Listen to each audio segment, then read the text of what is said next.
আর কি ভাবছো আমি তোমাকে ক্ষমা করে দিব? আমি তোমাকে কখনোই ক্ষমা করব না। যতক্ষণ পর্যন্ত আমি এই পৃথিবীতে বেঁচে আছি, এক সেকেন্ড আমি তোমাকে কখনো ক্ষমা করব না। আর নবী করিম সাল্লাল্লাহু আলাইহি সাল্লাম কিন্তু এটাও বলছেন যে মান গাসসা ফালাইসা মিন্নি, যে ধোঁকা দেয় সে আমার উম্মত না। তুমি মনে রাখিও, তুমি আমাকে ধোঁকা দিয়েছো, তুমি আমাকে কষ্ট দিয়েছো।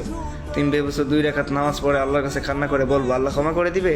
তুমি আমার পুরো ফ্যামিলিটাকে নষ্ট করে দিয়েছো। তোমার জন্য কত কিছুই না করলাম, আমার লাইফটাই তোমার জন্য শেষ করে দিলাম পুরা।